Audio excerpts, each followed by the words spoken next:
Hey everyone, welcome back to Ormsby Farm. My name is Cayce. So happy holidays. I am so excited to be re-putting these videos out. These are videos that I uploaded to my channel about 3 years ago. And they are some of the Thanksgiving ones that I thought best needed to be revived and re-uploaded and put back on the YouTube. So this one, I'm really excited because this is a video all about defrosting a turkey. Because let me tell you, there's some mathematics to it. Me and math don't get along all the time. But this video is a great one to help you figure out when you need to defrost your turkey, how, and it has a brine recipe in the description box below. So y'all, I hope you enjoy and let's get into that intro. I'm coming home. Alrighty, so let's first start by talking about like rule of thumb. If you're getting your turkey now, where you been, first of all. But second, you want to make sure that you have 1 to 1.5 pounds per person. That's just the rule of thumb. It differs from family to family, however much turkey you eat, but the rule of thumb is 1 to 1.5 pounds of turkey per person. So with that being said, you know that we have 4. So ours would be about 5.5, 6 pounds. So we decided to get a 16-pound turkey.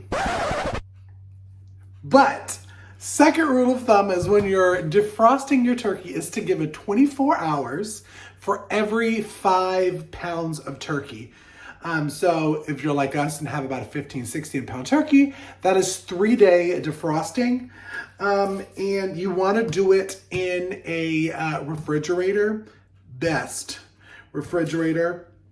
And I like to do mine in a brine. So that's what I'm going to be showing y'all today is the best turkey brine ever.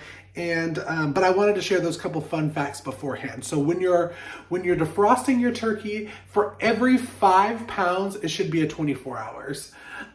So really, right now, most turkeys should be taken out for defrosting for Thanksgiving because today is Monday. And 1 to 1.5 pounds of turkey per person. The best thing about turkey is you can freeze, you can dehydrate a lot of the leftovers to make food for the rest of the winter. So having a larger turkey, because it was very hard to find smaller turkeys this year, is a good thing. So I'm gonna tilt you down and we're gonna go ahead and we're gonna start the brine for the turkey. And one thing that I use a turkey oven bag. It's very sturdy, so it will hold all the liquid and stuff in there as it's brining in the refrigerator. So I'm gonna leave a picture like right up here of the Reynolds Wrap turkey bag that I get. I usually buy it every 2 years because there's 2 in a pack. They're usually pretty cheap. I get them after Thanksgiving because that's when you're gonna save the cha-ching. Okay. So let's tilt you down. Alrighty, y'all. So once you have the frozen turkey in your bag, what I like to do is I like to put it in the sink when I do it, just so anything, if it flows out, if I miss the bag, it goes somewhere where it's going to drain. Fold it back, and we're just going to run through a couple things that we're going to put in the brine. Now, don't worry about writing it down because I'll have the recipe in the description box. So first thing that I like to put in is I like to put in a cup of salt. Now I do probably about 3/4 of a cup of pink Himalayan salt, but that's what I'm going to add in first.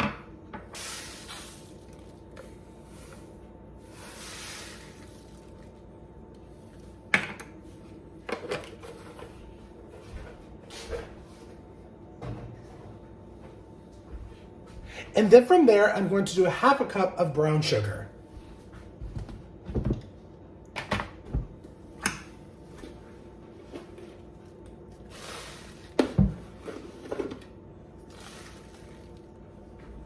Next is going to be 3 to 4 sprigs of rosemary. These are from our garden. They're actually still doing pretty good, so I went and cut a couple off. Throw that in there. And then it also calls for 1 to 2 sprigs of thyme. Now our thyme has pretty much died back for the winter, so what I'm going to use is I'm going to use the dried ground thyme.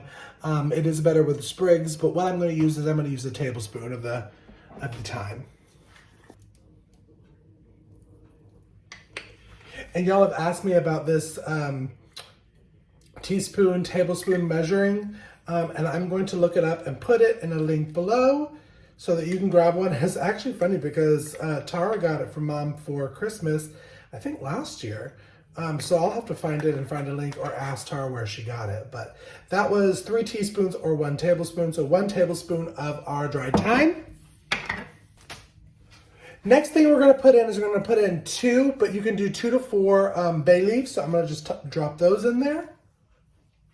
Next is going to be a cup of an onion. What I do is I just do it like my brine, and I just cut them up in little chunks like this and peel them apart and throw it in there because it's really just the flavor that you want. So we're going to throw it in there just like that. And then I'm going to do 1 tablespoon of celery seeds. And this is the crazy part, y'all. So it is 1 cup of peeled apples or sliced apples, or since we are a pear kind of farm now, we're going to dump that in there. So you got all of those ingredients, and now we're going to add 10 to 12 cups of water, or until the water the turkey is fully submerged in the water. I forgot. 3/4 of a teaspoon of black pepper. The recipe calls for peppercorns, but I don't have any right now, so we're just going to do the pepper. But I forgot, so now onto the water. Alrighty, here's the first 4. And I pour it right on top of the bird. Here's 8. And here's 12.